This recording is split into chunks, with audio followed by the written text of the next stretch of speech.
but Zoom is perfect for us. Yeah, we will remove the other ones.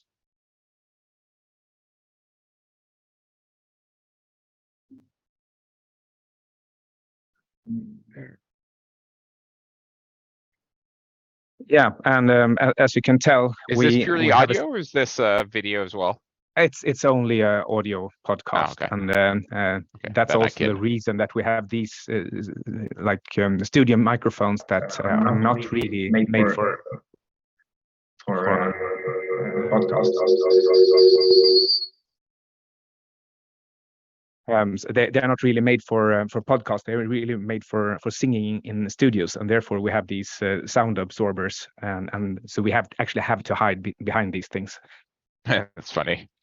Okay, well then I can reopen my windows. I was trying to get the light to look good. Up, no longer an issue. Are you based in New York now? Yes. Well, I've been in New York for 30 years, so yes. All right. Actually, a friend of mine, he just went to Turks and Caicos over Christmas. You didn't happen to be there right now? I was there until the 23rd. Right. But I don't know if you see my video. I mean, you can see New York behind me. Oh yeah. We can see that. Would just have been very random if you had happened to run into to Martin on the 23rd. Yeah, no, I lost on the 23rd. Would have been great to meet him next time. But I do go to the Turks a lot. I love Turks. Well, judging from your pictures, there's a lot to like. Actually, Martin, he right before leaving, he was like, "Oh no, I should have gone to Marbella instead." But now everything is booked, so we can't really change our minds. So he went there with his wife and daughter anyway. You should definitely not have gone to Marbella in December. Turks is 1,000 times better. I'll have to ask him what he thought, if he's happy with the choice in the end. Okay, so we will record an introduction separately afterwards, just so you know. And then, if you're ready, we can basically start now. You know what? I'm hot. Let me remove my sweater.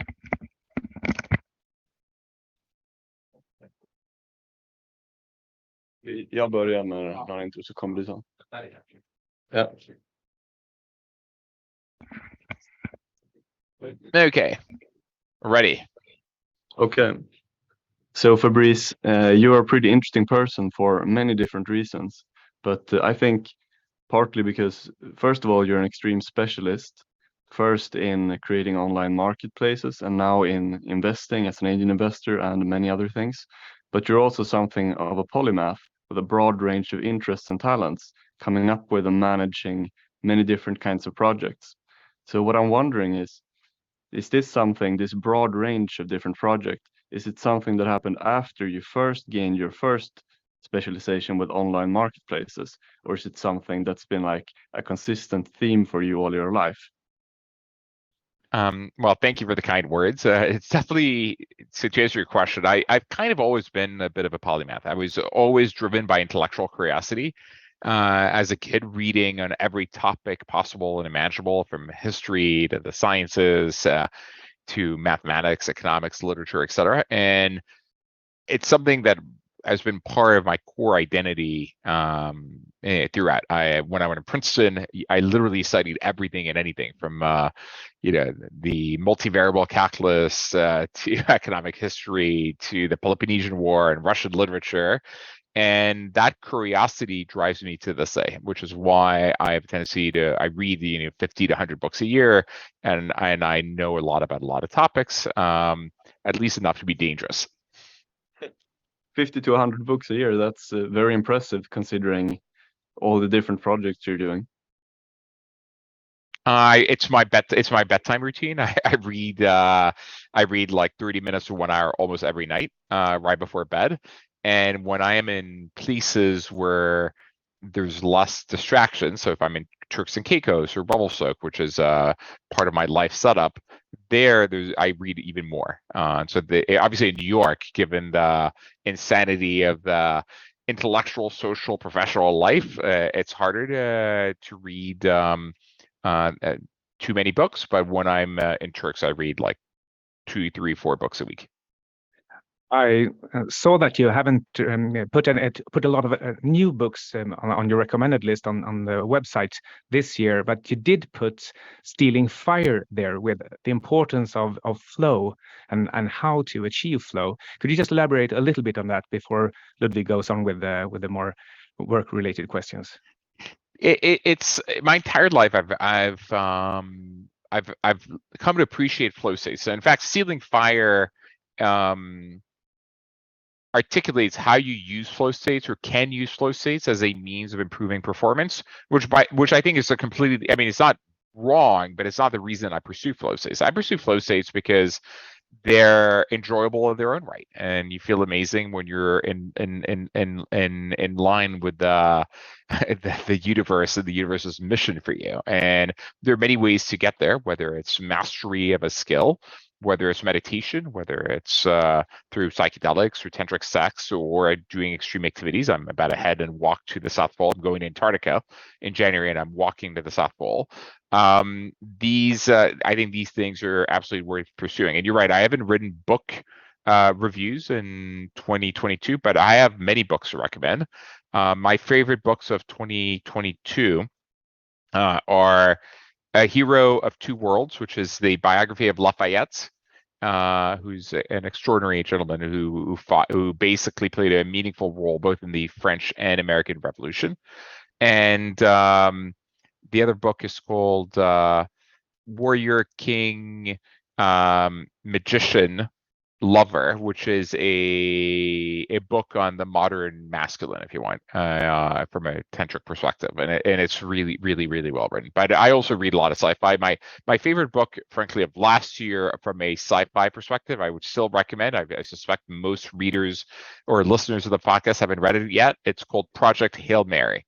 By far my favorite enjoyable book of the last 2 years from a reading perspective. I did read Project Hail Mary. Or did you say the one? Because I think you mentioned two books on the website. One was the actual Project Hail Mary, and the other was some kind of a review of Hail Mary. I may have misread that. Like it was like something writing Project Hail Mary or something like that. No, that wasn't anyway. me. No. Okay, Project Hail Mary, absolutely amazing. And this year, as I said, Hero of Two Worlds and King, Warrior, Magician, Lover, rediscovering the archetypes of the mature masculine. Did you happen to read Three Body Problem by Cixin I did Liu? read the Three Body Problem. All three of them. Yeah. There's a fourth book out, which I read as well. I would not recommend it for most people. It's very. I like the concepts that are defined in the Three Body Problem. It's one of the reasons I think you should be worried whether or not aliens discover us or not. But for a normal non-hardcore sci-fi fan, I find the fact that it's not written extremely well, it doesn't flow super well, that a lot of the concepts are abstract and complex, it doesn't make it the ideal recommendation for non-sci-fi readers. Project Hail Mary is a much easier read. It's very well written. It's super enjoyable, and people like my father, whom otherwise would not enjoy sci-fi, completely loved it. And so yes, I love Project Hail Mary, I love the Three Body Problem, but I also realize that it's a book written for people like me and not necessarily written for a general audience at large. And so it wouldn't be part of my general recommendation. Okay. How do you select what type of new project you want to work on? It's kind of like, how do I select the new activities I want to learn and the things I want to do? It's where my curiosity takes me. So for instance, I wrote a lot this year about macroeconomics and economic policy. I have a background in economics, and I studied it, I wrote it, I published in the topic, and there are periods in the world where macro trumps micro. And I was writing a lot about macroeconomics in 2005, 2006. I was fretting that we were getting into a real estate bubble that was going to lead a financial bubble, and of course how it played out. And then I didn't write about it much in the entire decade of the 2010s. And last year, as I felt that the a bubble was inflating across all asset classes because of extraordinarily loose fiscal monetary policy, it started mattering to me again. I started writing about it because it started being on my mind. And the same thing, and it's the same approach I take for projects. When I find projects that I think are compelling or interesting, I follow my curiosity. And that's why in the last few years, I spent a lot of time in the crypto world because it garnered my curiosity. And I've been investing in and building in crypto projects in a way that what we weren't doing before, frankly. And frankly, what I do professionally with FJ Labs where, is also a reflection of my curiosity, right? Like most VC firms invest in like 10, 20 companies a year, maybe 10, 20 companies per fund, right? And I invest in 200 to 300 companies a year. And to date, I'm an investor in 1,000 startups. It's also a reflection of my curiosity. There's so many problems in the world today, and there's so many fascinating people trying to solve these problems.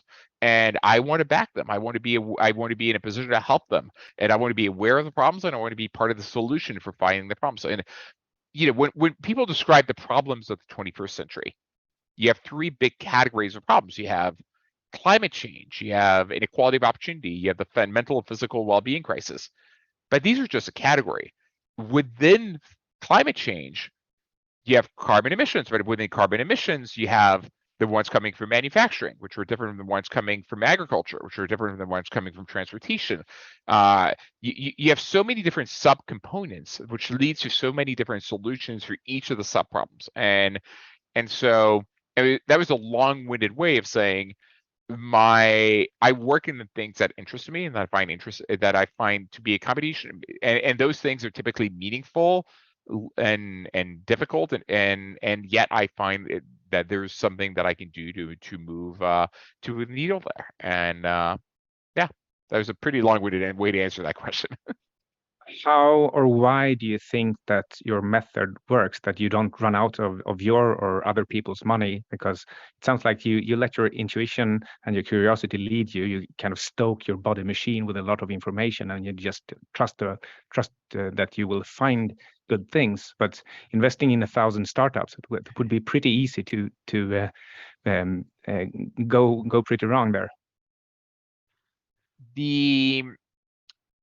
So first of all, it sounds to people like I invest in everything I see because I invested in 1,000 startups.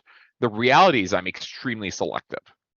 Every week we get 200 to 300 startups that are being presented to us in BAN. We're privileged that the deals are coming to us. Many of these deals are presented to us by our friends in the VC community and other founders because we're not leading, we're not competing with them, we're really their friend, and we're value-added investors. And of the deals we see, we're invested like 2 to 3% of them. It's a very, very low percentage overall. So we're highly selective. And at this point, one of the beauties of having invested in so many different companies is that we have great pattern recognition. I've met so many founders doing marketplace businesses that I have a very innate sense of whether or not something is going to work. And I also understand the marketplace dynamics. Are you matching supply and demand effectively? Have you thought through what the correct pricing model is in light of the elasticity of supply and demand? What do your unit economics look like, et cetera? And so that pattern recognition, I think, leads to better decision making. I completely agree with you that it's better to let all aspects of your brain and body make the decision to sift through the like million times more information that can get to you that way than through your conscious mind. But it can still lead you very wrong. Do you have any big mistakes under your belt? I have many, many mistakes under my belt. I think no one succeeds without having many mistakes under their belt. And in fact, that's the way you build resilience. And success is like lots of setbacks that you learn from and you pull yourself back from. People have the imagination that success is like a straight line, top to the top and to the right, whereas it's like up and down and up and down. It's just more generally a little bit more up and down, which also leads to success. But I'll give you a few different types of mistakes. And in my very first company, I failed to convince my investors to sell to the right buyer, And so because someone else was offering a lot more money from a notional number perspective, and I'd also not negotiated a stockholder agreement where I could force a sale. And so we sold to someone, and the stock of that company fell 99.98% in the first bubble. And so I basically lost everything. I went from zero to hero back to zero again. And on the investing side, I've done two different types of mistakes. Mistakes where I didn't invest in a company because, from a rational perspective, it didn't look like it would make sense. So, for instance, I could have invested in Uber pretty early, but I looked at the burn and the unit economics. And I'm like, look, I'm going to regret this decision the rest of my life. But having seen the unit economics numbers and the burn, I can't do it. But I was so delighted by the experience. It should have occurred. If you start a sentence by "I'm going to regret this decision the rest of my life," you know you're making the wrong mistake. And I just wanted to be rational, which is why I didn't do the investment. And of course, I ended up investing in Uber, but much later at a higher price. I still made a fair amount of money, but not as much as I would have had I made that investment. And same thing, like I sold too early in some companies. I didn't invest in other companies. So you make a lot of mistakes. And I even on the personal side, in 2012, I gave all my physical non-financial possessions to charity, and I went down to 50 items. And I decided, you know what? I want to reconnect with my friends. Let's go couch surfing and sleep on my friends' couches. And so the intent was like, I was seeing that my friendships were no longer as deep and meaningful as they were when I was in my 20s or in college, because the amount of time I was spending with my friends was lower because people get busy with life, with work, with kids, with relationships. And our meetings were biographical updates. I'm like, you know what? If I go couch surfing in their couches, it's going to be amazing. We're going to reconnect. It'll be the same way we were like 20 years ago. But it was a total failure. Embedding myself in their life when they weren't making room for it didn't work.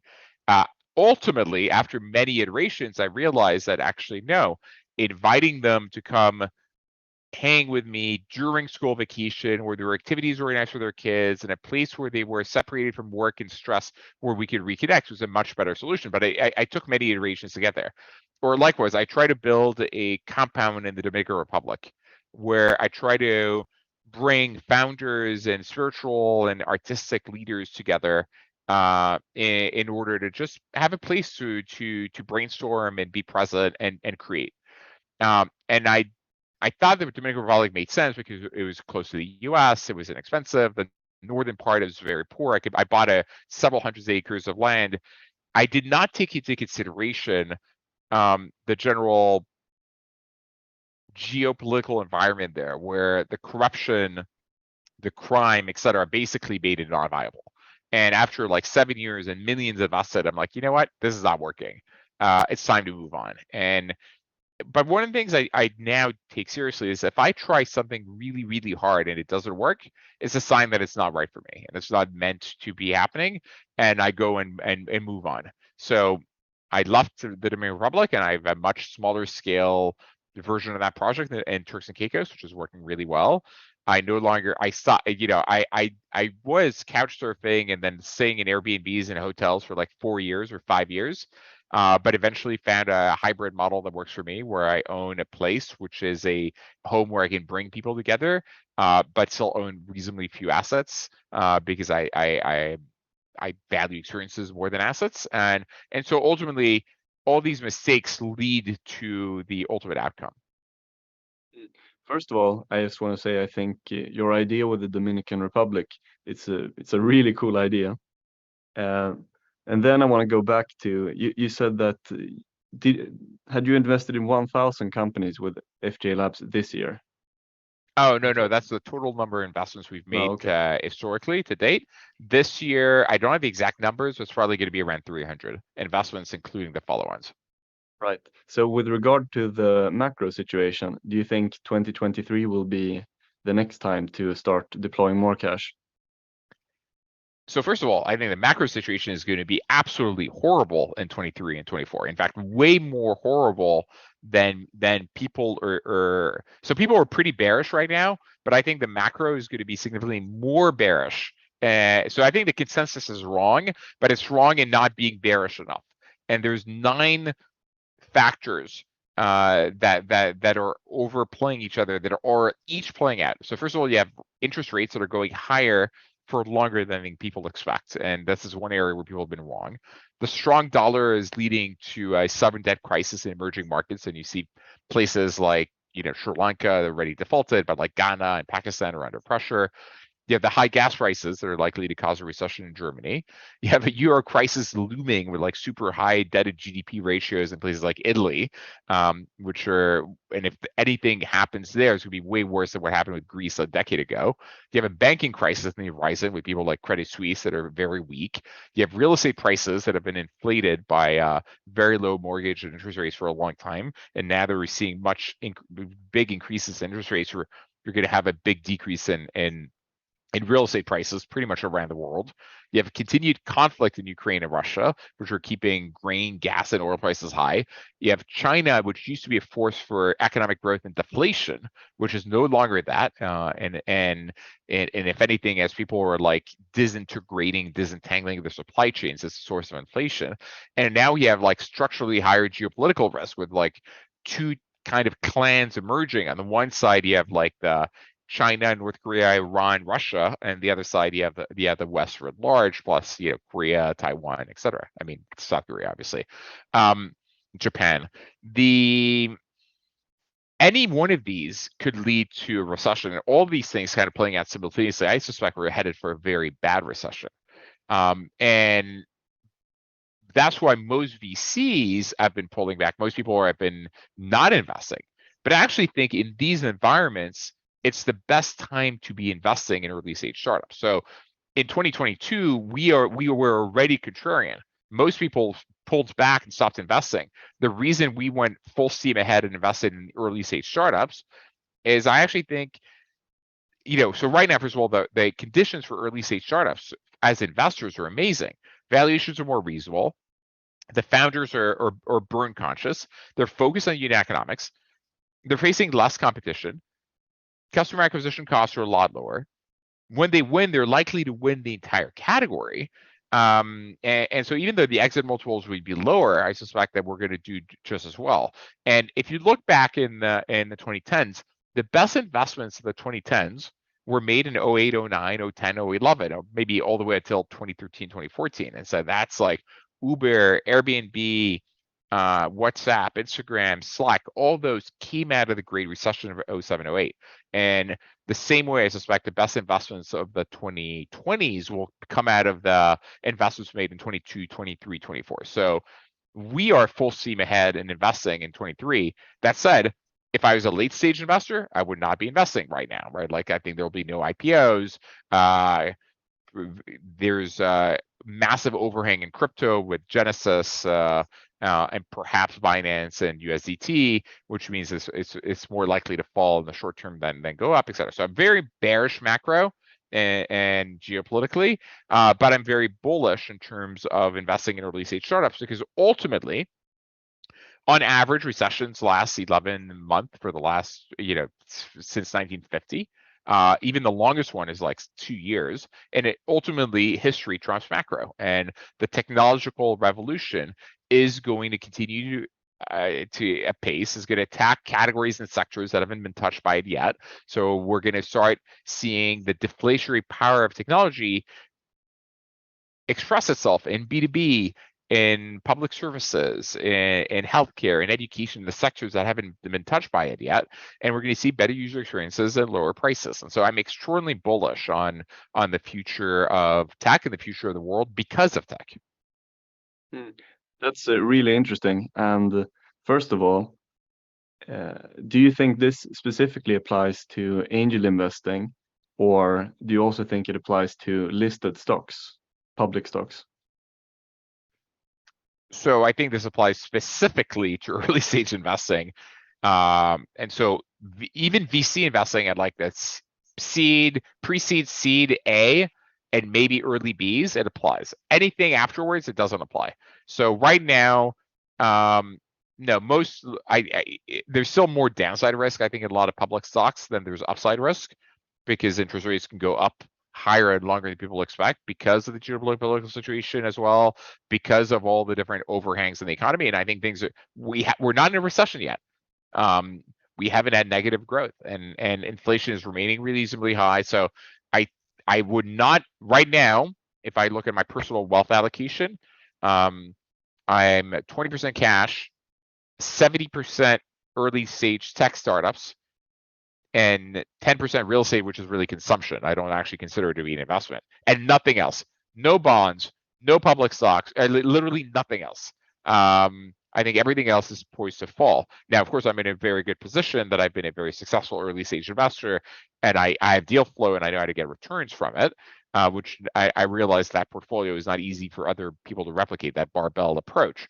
But no, I would not be investing in public stocks right now, unless you happen to be extremely bullish in certain categories, right? Like I'm very bullish in the long run in food delivery, and in food delivery, I'm very bullish on a company called Delivery Hero, which is a leader in Southeast Asia. And I would be happy to invest now and go on for and I think there's a 10x from where we're at, but I'm not a public market investor, and I think right now there are better opportunities in the private side. Among the really early stage companies, are there any particular sectors that you're more interested in, that you're actively looking for investments for 2023? Like, I don't know, AI or biotech or nanotech, or well, feel free to elaborate. Yeah, so my specialty is marketplace businesses, and especially and network effect businesses, because they are capital efficient, winner takes most, and when you win, you win really, really big. And I don't love hardware businesses or biotech, et cetera. A, it's not my expertise, but B, typically they require a lot more capital to get a proof of point. It takes a lot longer to get a scale, and things like AI. All the companies I invest in use AI, but I don't invest in the AI technology itself. I invest in applied technology. So we're investors in a company called Rebag, which is a marketplace for high-end end bags. So they use AI to identify which handbag you're trying to sell and give you a price for it. And that's an amazing user experience. But it's not an AI company. It uses AI. And so we do applied technology, which I think is way more compelling and interesting than just pure underlying research, which has a tendency to be commoditized. A lot of, the biggest exit in the AI world right now has been the DeepMind, which was bought by Google for 400 million. And the issue is a lot of these AI are given away through APIs or for free, right? Like, so Microsoft, Google, et cetera, make it available. Doesn't give you an opportunity to, and having the data sets is so relevant. So I think ChatGPT is fascinating, but we're probably at the beginning of the hype cycle here. And the real applications will be years away. So I think there'll be the trough of delusionment before you get to the actual successful applications that people focus on. But to answer your question there, I told you what I'm not doing. I did tell you what I am focused on in 2023. It's basically B2B marketplaces that I find the most compelling. We're digitizing the world. In the consumer world, you already have extraordinary experiences. Think of Booking.com and Airbnb and Amazon and Uber, where you have these magical experiences where everything's delivered to you very quickly and you can track everything. In the B2B world, you have no price discovery, you have no effective payment mechanisms, you have no tracking on your delivery, you have no integration in your ERP systems. And so taking every single category and industry and vertical and digitizing it, I think is a huge opportunity. I mean, think of petrochemicals as like $1 trillion category or industry, or steel, or the labor forces that work for these. We're talking hundreds of billions of industries that are still where everything is done either offline or through Excel or email there's so many efficiencies to be gained from that. So I'm extremely bullish on digitizing the B2B world. So you mentioned chemicals and commodities, and I looked at your blog and you mentioned, I'm not sure if I'm pronouncing it correctly, but for chemicals, you had the nod.com, Correct. and then for commodities, you had rebus.com. Yeah, Rebus is a steel marketplace, and these are two examples. But like we're investors in the B2B side. I mean, in B2B marketplaces to supply SMBs, like Slice for pizzerias or Deco for coffee. We're investors in labor marketplaces for nurses, like Trusted Health. I mean, all of these are ginormous categories. But yeah, sorry, I interrupted you. But yeah, very bullish on Node or Node and Rebus.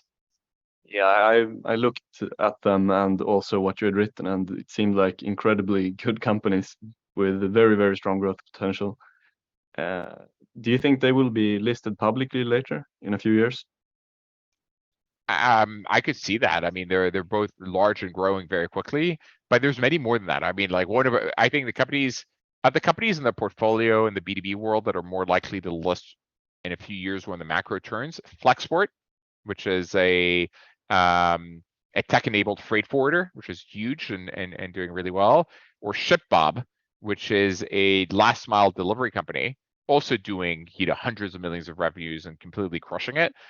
These two probably are higher on the list. They're already worth billions, completely aligned with the current problems of history and industry. So they're probably further down the pipe of going public than Nodi and Rebus, but those two are doing really well as well. So Rebus probably next. Nodi, I haven't looked at the numbers lately, but probably a few years away. I can totally see how this is a great industry, and based on what you've written on your blog and so forth, it's really, really impressive.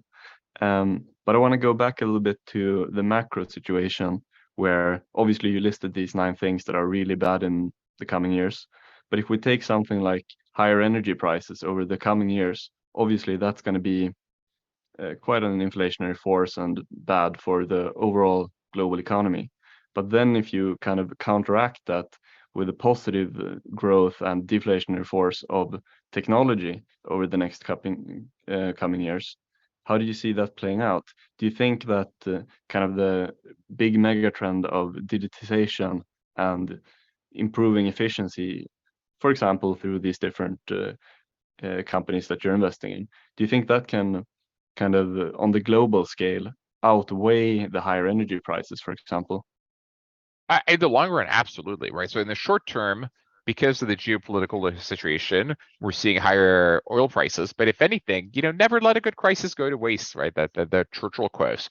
It's accelerating the energy transition in many countries, and most countries are now focusing on accelerating their energy transition, starting with Germany. And the solar, and I'm extremely bullish on solar, is continuing to be amazingly deflationary. So solar has been declining in cost on average by 11% a year for the last 40 years. So cost divided by 10 in the last decade, by 10 again the decade before. So we're 100x decrease in price in the last 20 years. And this is a trend that's continuing. So energy production through solar is already cheaper than it is through any other form of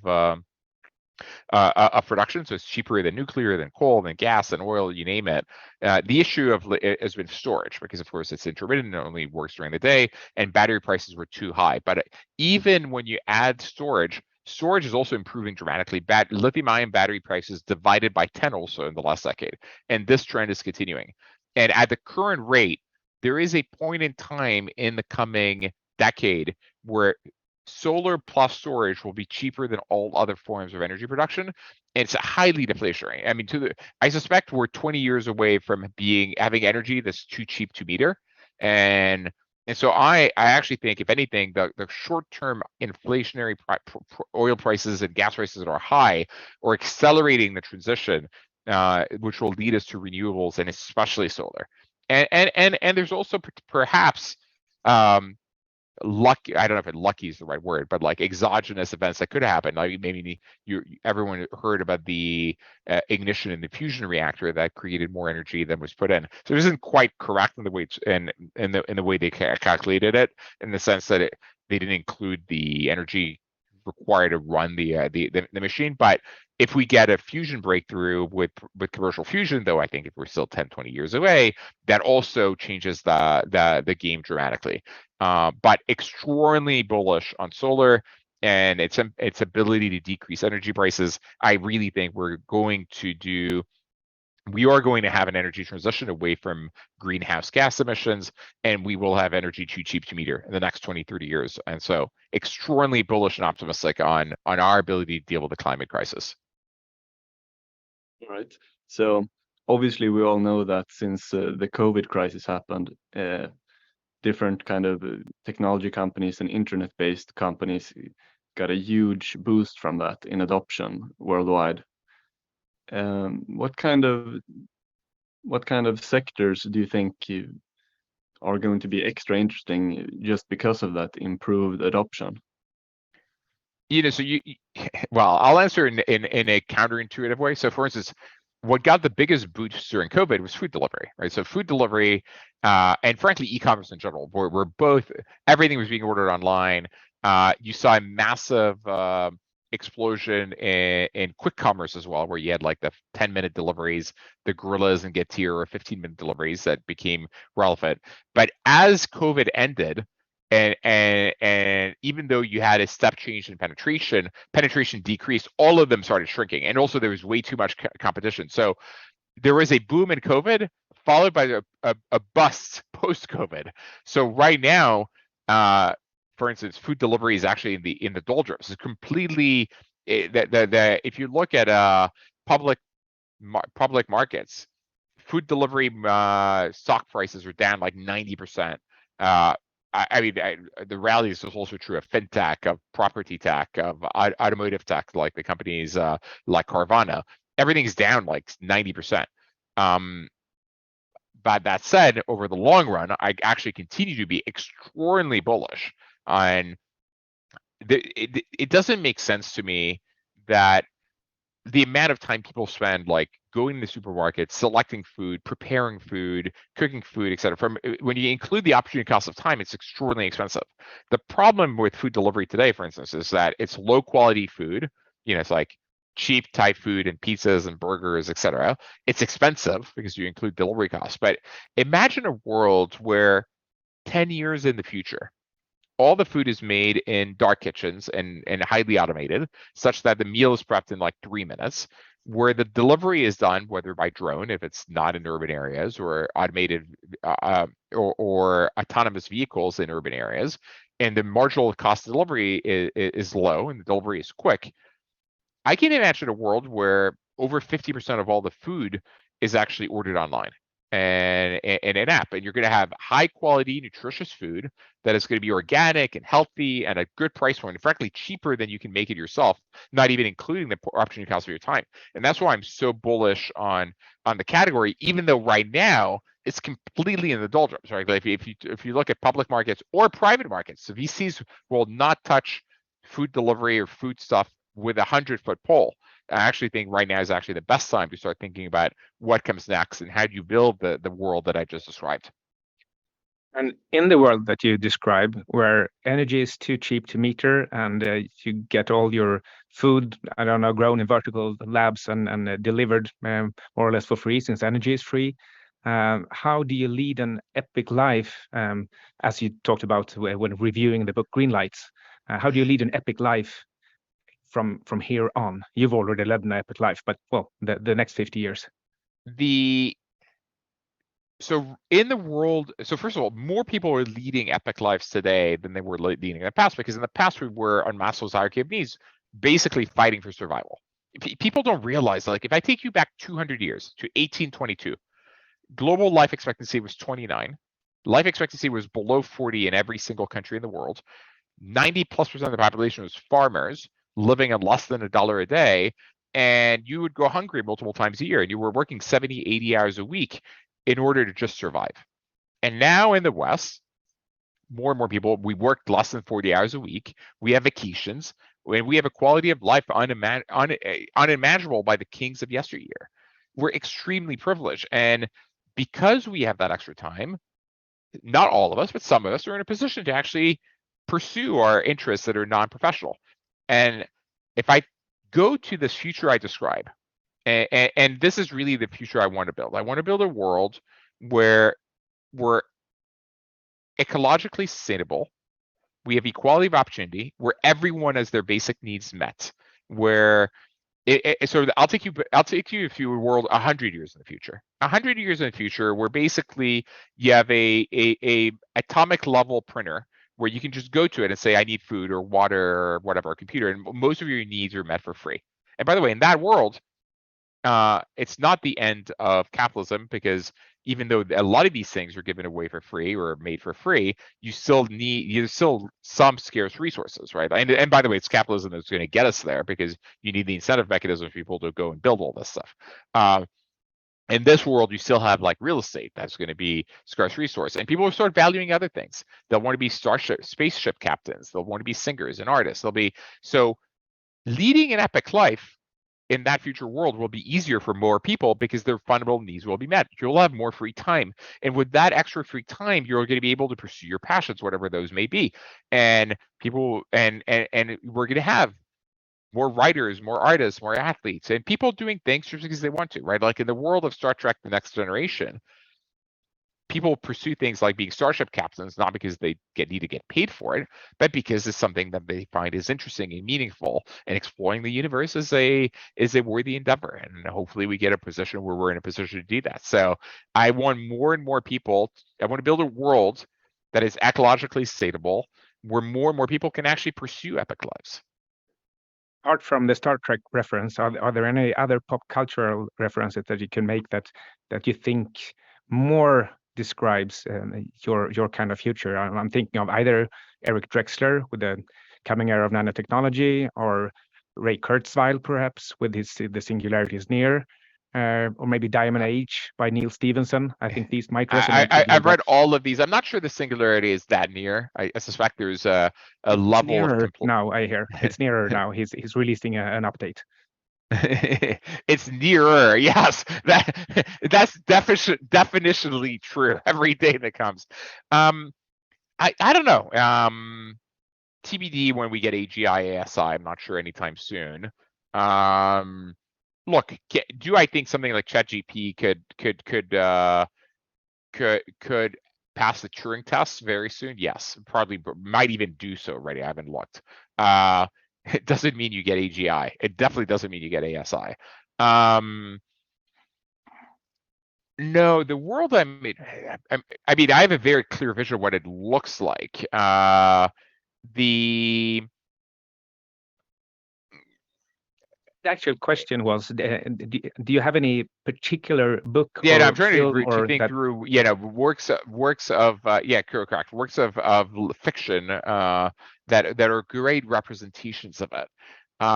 The problem is most fiction focuses on something went horribly wrong. Like most fiction is like, in order to create drama, there's like, and they blew themselves on the way to try to build their utopia, or the machines took over and we're in a Terminator type scenario, or the aliens are invading, or and it's very rarely that you end up in a wonderful utopia where you're living, where even though where you're living in harmony with nature, and pursuing the things that bring you meaning. And I do think different individuals are built very differently, and the things that bring the meaning is pretty fundamentally different. So it's not necessarily portrayed anywhere, because that doesn't create the tension and the drama.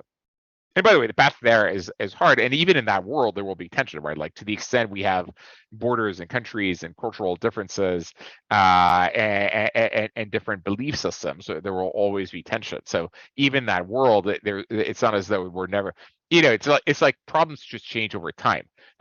If you go back to whatever, the 13th century would be all about like religious wars between Protestants and or the Catholics or whatever. Sorry, no, we'd be in the 100-year war between England and France. Then we'd have religious wars between Protestants and Catholics. Then we'd like, so whatever the defining, or maybe you have the Crusades. So whatever the defining issues of our time are, just evolve. So even if we address all the issues we're currently seeing, which are climate change and equality of opportunity and the mental and physical well-being crisis, will there be more challenges to overcome? Absolutely, and which may very well include actually interacting with aliens or whatever. to the extent we ever get faster than light travel, which is far from clear. And if we never get there, because you can't, not that I think we can necessarily go faster than the speed of light, but like maybe you can create wormholes or like shortcuts in space. And if you can't, yeah, maybe it'll be a lonelier place in space, and maybe we'll have fewer of these problems. Do you follow some of the larger marketplace stocks? For example, Shopify, Spotify, Etsy, Match, Booking.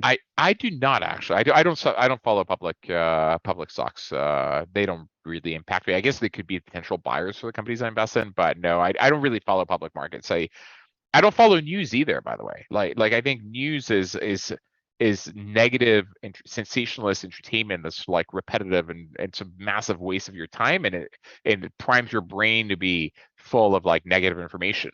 I'm extremely well informed because I read books and research papers on topics and where I meet experts, but I do not follow day-to-day news. I think it's a and like kind of following stocks, I feel falls in that category. Like entertainment. All right. I mean, you founded first Auckland, like an auction marketplace, and then also OLX, a classifieds marketplace. So I'm wondering if you were starting fresh, maybe age 25 or younger, what kind of marketplace do you think you would start today?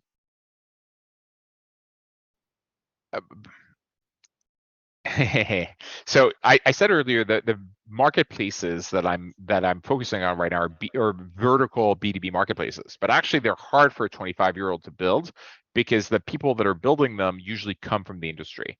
They understand the problems and they have the credibility to convince people from the industry to change, right? So the founder of Rebus bought $1 billion worth of seal before trying to go and build Rebus. The guy from the founder of Nodi came from the industry. 25-year-old today, look, I think follow your curiosity and your passion. If you're into crypto, go do crypto. If you're an AI expert, go build AI stuff. If you're really worried about the climate crisis, go in climate companies. Follow your curiosity, follow your passion.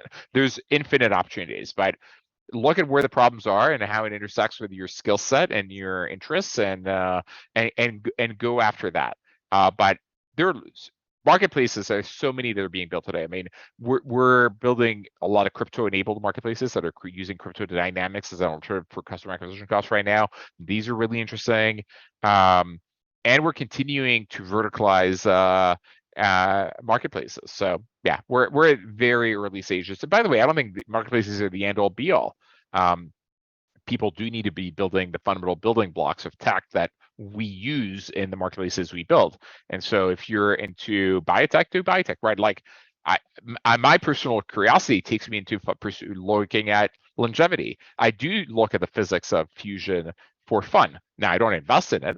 I'm a gamer. I love gaming. I don't invest in games and video games, but I love playing them. So I think it's follow your interests and look at how it intersects with the size of the problems and your skill sets. I think the question about young people, it tends to lean toward how do I get rich and successful, but it seems as if your curiosity and your very diverse sets of what actually drives you, what you think has intrinsic value, it doesn't really take money. I mean, computer games are more or less free, and you can perhaps kite surfing perhaps isn't free, but you can at least swim in the ocean. It's cheap. No, kite surfing is cheap. No, you know what? It's interesting. Like I never pursued money. I became wealthy as a byproduct of what I did and what I did well. The world happens to value a skill set that I have of building and investing in tech startups, and therefore, as a result, I'm financially rewarded for it, and it has afforded me an amazing life and freedom that's extraordinary. But it was never the objective. And by the way, I've been bankrupt multiple times right along the way. I mentioned the hero to zero, the first startup where I almost made hundreds of millions of dollars, but instead went bankrupt. And the second startup, I had to live in New York on the couch of the office at $2 a day for 2 years. I missed payroll 27 times. You know, and I worked 100 hours a week. Life is about trade-offs as well. Like I was working 100 hours a week from probably age at the latest 15, possibly earlier onwards. I didn't have friends. I didn't have a girlfriend until I was 27. It was I had a sense of manifest destiny, a mission, and I was pursuing my mission. But I was actually really happy. Like I didn't feel I was losing anything. I was pursuing my mission, and I became wealthy as a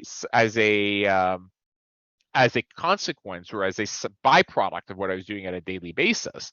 But if you're doing it for the money, I think ultimately it fails, because if there's a point in time, imagine there are two people competing, and one of them is doing it because for the money, and they're working 100 hours a week, burning themselves out.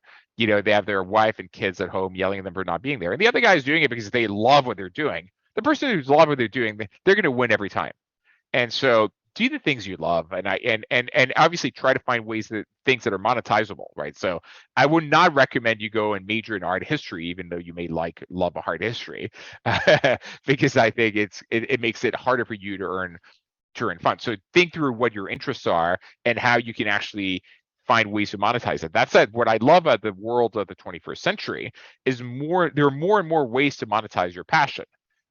You only need 1,000 fans, to love what you do to get. So if you're a writer, you can build a following on Substack. If you're an artist, you can go to Patreon. If you like playing video games, you could go to Twitch. And again, it's not everyone can succeed in doing these things, but there are more and more paths for making money than ever before in things that are aligned with your passion. You no longer need to do repetitive things. And that's why I really like this new world where people were worried, oh, automation destroys jobs. Yeah, it destroys crappy jobs. And instead, it creates jobs that are way more interesting. It frees up time of humanity to do things that you're great at. Like I cannot wait for doctors to no longer be diagnostic machines, that it's an AI that does it. And instead, we're going to have doctors who are going to be compassionate and nice with great bedside manners. They're going to be helping you make sure that you have compliance. And it'll be a completely different skill set than the doctors we have today. But let the AI do the stuff that it's good at. Let's have humans do the things that humans are good at. Humans should not be flipping burgers and like putting a widget into a device like a billion times over. Robots can do that. Humans should be using curiosity, passion, and compassion, empathy. Yeah, definitely. By the way, can you describe your current day-to-day balance between things like B2B digitization and extreme sports and searching for flow states? Because these can seem pretty different things to do. And how much time do you spend indoors versus outdoors, for example? So I've iterated a lot on this, and it doesn't work. So my definition or description of it would not be day to day, but actually more month by month.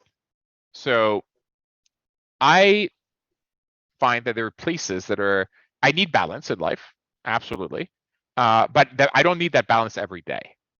And there are periods where there are places where it's better to be in those places. So I try to spend September, October, April, May, June in New York. New York is a haven of professional, intellectual, social, artistic simulation beyond my wildest dreams. I host intellectual salons. I bring together extremely interesting people to talk about like everything and anything in the future of humanity. I host professional breakfast, lunch, and dinners. I go out to like every show you can imagine. It is a life that is extraordinarily rich on the professional and intellectual side. It is not a life that is rich of kite surfing and extreme adventures, etc. But that's okay. I don't go to New York for that. But after a month or two in New York, I feel that I need balance. And I get that balance in other locations. So then I go to Turks and Caicos in November and December. I go to do Turks and Caicos in March and part of April and part of February. And there I do Zoom calls during the day, B2B marketplaces, etc. Internal calls, external calls, talking to VCs. But then all of these things were available in New York. These professional, intellectual, social, artistic salons are not there. So there, I will be meditating. I'll be reading. I'll be writing. I'll be doing kite surfing. I'll be playing tennis or paddle 2 hours a day. Like I was just in Turks for 2 months, and I exercise at least 2 hours a day every day, in addition to lifting weights 3 times a week. But I was like, I finished these periods, I'm in the best shape of my life. But I've done that for 2 months. And now it's well, now I'm going to walk to the South Pole, so it's different. But now it's time for something different.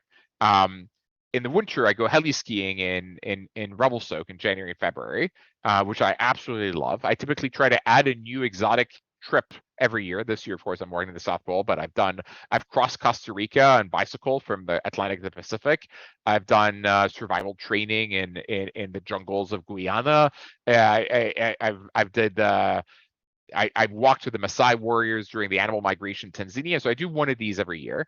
And then in July, I go see my family in the south of France. And then in August, I go hiking, camping, etc. in Revelstoke in British Columbia in the middle of Canada. And then I go to Burning Man every year. And so each place has a different role. Now, for most of these, I'm actually working most days. So I have Zoom calls, meetings, etc., all day long, and emails, and get several hundred emails a day. But I can balance it. It's just, what do I balance it with? In New York, I balance it with social, professional, intellectual, artistic endeavors. In Turks, it's kiting and paddle and swimming and e-foiling and tennis and reading and meditating, etc. And Revelstoke in the winter, it's skiing. And Revelstoke in the summer, it's mountain biking and hiking instead of paddleboarding. In France, it's with family time and also a lot of tennis and paddle and eating delicious food. And of course, Burning Man is actually full-on disconnection. And I try to disconnect fully for a week or two, a few times a year. So when I'm heli skiing, I'm pretty disconnected. Burning Man, I'm completely disconnected. And the trips I do in the middle of like the rainforest or Antarctica or whatever are fully disconnected. Like no calls, no emails, no WhatsApp, no nothing. Where I could be alone with my thoughts, doing something challenging and pursuing these flow states that we discussed. It's a great review of your balance. Okay, I have 3 hopefully pretty quick questions. One is, do you drink alcohol? Doesn't seem to be any place for alcohol in that. I do not drink alcohol. And it's a poison. Actually, let me expand upon that. Alcohol is a poison. When you drink alcohol, your liver goes in overdrive to deal with it, which means that all food processed basically instantaneously turns into fat. It decreases your sleep quality. It makes you sleepy, but it actually decreases the amount of deep and REM sleep you get. It is a bad drug. I do partake in psychedelics. I will take magic mushrooms or acid occasionally, and I will occasionally also do very deep journeys of on these substances or ayahuasca, but occasionally, like once every 2 years or once a year, at most once a year. But no, alcohol is a very bad drug. Do not try to not consume it, even socially. And there's no stigma these days for not taking it socially. I have herbal tea. Yeah, very good. And second, what's the worst injury you've had during? You do a lot of extreme sporting. Or take a couple. I'll give you a lot. I've dislocated my right shoulder 13 times, and everything from heli skiing to tennis to rollerblading, etc. I dislocated my right hip playing tennis. I've had 3rd-degree burns on my leg from the engine of a motorcycle falling on my leg. I used a motorcycle. Didn't happen motorcycle racing, but I used a motorcycle race as well. I broke my hand. I broke my foot. I've almost died a few times. I fell off a cliff at first. I've been in avalanches. Yeah, I know that, but most of these were nothing happened. So, but no, the dislocations and of the shoulder and the hip and the 3rd-degree burns from the motorcycle engine on my leg is probably the worst. And the third one here is, what's your role at Burning Man? Who are you? I haven't been there. I've read about a bit on it. I mean, I think you're not supposed to have any currency at all, but you can have things to trade with. Who are you? What do you do? Do you do different things every time?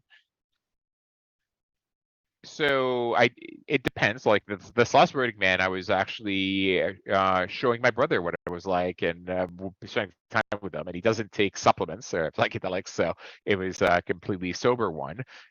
When I go alone, which is my preference, to go alone, I like to. So it depends, but what I love to do is basically drop acid and bike around through time and space, look at all the art, and be present in that moment. Like it's beyond. It's so magical and beautiful. And every year when I do it, I don't do it every night. I just do it one night, and usually early in the week. I get a sense that we are all here we are all one. We all come. We have a sense of oneness that's extraordinary, and that we are all here to entertain each other, and so our gifts to each other is whatever we're amazing at. And so your gift to the world is whatever you can teach, share, and bring to others, either as knowledge and expertise, or as or as entertainment. We are here both to entertain and help you teach each other, and it comes always within massive overlay of be kind, be good, be compassionate, and so share your gifts to the world in a conscious, enlightened, kind, empathetic way. Was a bit surprised to not see any books on related topics on your website, and neither on quantum mechanics, especially the foundational quantum mechanics like David Bohm, for example, or Sean Carroll. How come? Because it seems like this is actually pretty big part of your inner life. Yeah, so I've read a lot. I've read a lot of books on spirituality. Most of them are not particularly well written, or like they're not. The thing is, my spiritual practice comes from having worked with many different teachers and reading hundreds of books, most of which and none of them is like a great summary of what I, so this summer while at Burning Man, I read 7 books on spirituality. I read Not in His Image, which is a kind of a book of the pagan and agnostic religions prior to Christianity. I read The Immortality Key, which is on the psychedelic origins of Christianity. But would I recommend any of these specifically? Not sure. Perhaps I think some books on the masculine and the feminine. So The Way of the Superior Man by David Data, or on the feminine, or maybe a book on modern tantrism like Urban Tantra. They're worth reading, but the problem is they only touch elements of the way I think about this. And so I haven't found like the definitive book that I'm like, you must read this, and it will give you an amazing perspective on how to lead your life, etc. If I was to write a book one day, I think it would be called Life, and it would be on how to lead a life, and that is balance, and how you can really design the life you want, and would include a spiritual component, including, because look, I do have a very reasonably advanced spiritual practice and meditation practice, but it's specific to me, and I've built it over time. And there's no book that are like, oh, read this, and it'll give you all the insights that I've gleaned. So, but you're right. I do read a lot on physics and math and spirituality, and I haven't recommended many books in the category. I'm not sure there have been that many to recommend. I think that's part of the issue, like that lay people would appreciate. One very important part of having a good life is making good decisions. And you're very good at making decisions, and you've also outlined a process on your blog. Could you maybe summarize this process, or explain how you go about making important decisions? Yeah, I try to be extremely deliberate in the very important decisions I do in my life. So at least at once every few years, but whenever you're facing a fundamental choice in your life, what I do is I write myself a letter, an email, and I lay out what am I happy with the life that I'm leading today? What am I unhappy with? What could I change from that? And what are all the options? In what ways could my life be different? And that could be a different job. And in which case I would list all the other jobs I could have. It could be a different relationship, like should you get married or break up or have kids? And I write that without trying to reach a conclusion. I just lay out free form all the options available. And I try to imagine myself in not the ideal day, but a typical day in that new position. What would the day look like? What I would like, what I would not like. I then share that email with my, so that's step one. Think through how happy or unhappy you are with where you are, and what are all the different options, which could include fixing the issue that you're dealing with, if there are any. And I try to do this whenever I'm facing fundamental decisions. Like uh, the example I give in I give a lot of examples. One of the examples is I was running OLX, king of the world, and yet I was not very happy because my job was no longer playing with product. It was like dealing with being part of a massive publicly traded company. And so I laid out all the options. Should I stay? If that's what should I change? And I laid out 9 other things I could do instead of that. Then share that email. And by the way, I laid out like options that were like, I try to convince the Castros to let me run part of Cuba. I put like things that are way out there. No limits on skill or anything. Don't people tell themselves stories of things they can't do. You can do anything. So don't limit yourself.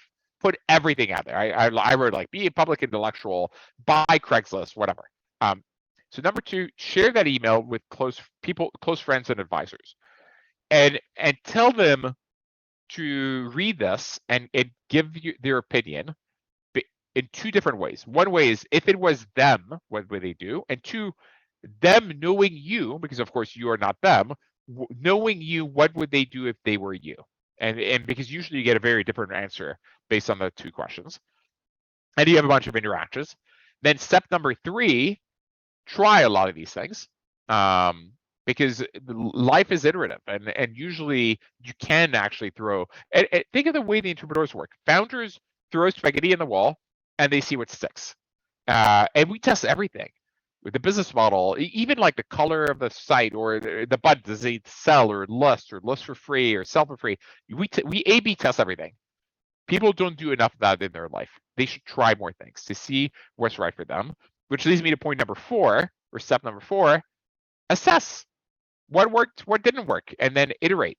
I earlier in this conversation, I said how I try to go couch surfing on my friends' couches as a means of reconnecting with my friends, and that failed. But it led me to say I did want to reconnect with my friends, and so I kept iterating on models to find a way to have a better, deeper connection with my friend and family. And now I bring my friends and family every year for Christmas in Turks and Caicos. I just had a friends and family gathering. So the family you choose and the family you have. And there was 30 of us, and we had a blast. And I do this every year, and it's part of a tradition. But I didn't start with the there. I iterated to finding myself as this being the conclusion until I got to the life I wanted to lead. What would be some of your advice to someone who wants to invest in private companies? Invest in if there are different ways to get into angel investing, right? If your friends are of age that they're building companies, invest in their companies. If you're already in tech, you typically already see deal flow. One of the ways to do it is just invest in maybe invest in. I mean, it's not usually is ideal. Invest in a fund, especially an angel list. See what they see, the deals they look at, how they work, etc., and then use that as a platform for going and doing direct deals. There are many ways in. I mean, most of the people that I find that get into angel investing typically are in the tech community themselves, and therefore their friends are building companies and they start investing in their friends' companies. So it's probably the most common way, right? Like it's very rare that someone who's not into tech all of a sudden decides that, oh, I'm going to be a tech investor. If we take, for example, well, you're extremely specialized in marketplaces, but do you know of anyone who is doing very well as an angel investor, but investing across a broad spectrum of different kind of categories? There are different types of specialization, right? So I specialize in marketplace business models, but I invest in every category and industry, in every geography, in every stage. So I'm actually very diversified in terms of stage, geography, and industry. Like I will do things in the space world if it's a marketplace. I will do things in the climate world if it's a marketplace. So like carbon offset marketplaces or grid management software and things like that. I know a lot of people that take other levels of specialization. They don't specialize in a business model. So our specialization is the business model. We do not specialize in geography, stage, or category. I know other people instead, they say, no, I'm going to specialize in a stage. I'm only going to do Series A, or they specialize in B2B SaaS, or they specialize in a sort of geography. I'm from Colombia. I know Colombia really. I'm going to do Colombia. So you can pick your specialization. You probably want an edge. You don't want to do. You can't be an expert in everything. And again, that edge should be related to your expertise and your background. But I do know many people who invest in, and that's true of many VCs, who invest in like many different types of industries, for sure. I actually have my final question is really a last question. So I'm not sure if Ludwig has anything more, but that would be: is there any way for you to summarize what your final and ultimate driver is, the absolute thing that your life is about, what everything else is maintenance for? Oh, absolutely. I want to make I want to make the world a better place, and I have a vision of how to accomplish that by using technology. My personal mission is harnessing the power of technology, both its power to improve user experiences and to be deflationary, to address the world's problems. And the three world's problems that I'm seeing are climate change, inequality of opportunity, and the mental and well-being crisis. And so I want to bring about this world that I described earlier, where we are at a place where it's environmentally sustainable, it's conscious, where people have an amazing quality of life and can pursue their dreams. And that's my life's mission, and I'm using technology as a means of achieving it. And everything else is a path. It helps me accomplish that mission, including, by the way, things like kite surfing and playing video games, etc. Like it's what gives me the balance to have the energy to go and pursue that mission. All right. So, but once we're there, once we have that world, I guess you would, let's say there actually is an end point. You can comment whether you think there is an end point or not, whether we can actually get to that place. But once we're there, I guess you would still be kite surfing, meeting with people, looking for new insights and perspectives and things like that. That's what kind of an even more ultimate driver rather than mission that I'm looking for, or your intrinsic drivers. I mean, look, my curiosity will continue of like trying to understand and unravel the mysteries of reality and how to lead an amazing life. And by the way, even if we get to this world, I suspect there will be more problems to come, right? So I described, like, there are always problems, and I will try to find a way and use my skill set to try to address them, to leave the world in a better place than I found it. Okay, so we want to be respectful of your time because you do have a doctor's appointment coming up, correct? I do. Yes. So thank you very much for being on the podcast. You're a very interesting guy, and yeah, I hope our listeners will enjoy it as well. Is there anything you want to tell our listeners about where to find you or read up on you? I mean, I find your blog extremely interesting and diverse, and super cool book recommendations, and your life, the life you've led, everything is like super inspiring. Yeah, the easiest is my blog, fabricegrinda.com. And if you want to reach out to me, especially with a startup you want me to evaluate, you can reach out to me on LinkedIn, and make sure you include enough information to be to assess whether it's for me or not. Like, so include the deck and a blurb, etc. Okay, super cool. Thank you so much. Perfect. Thank you. Yeah, great. Thank you. Cheers. Bye.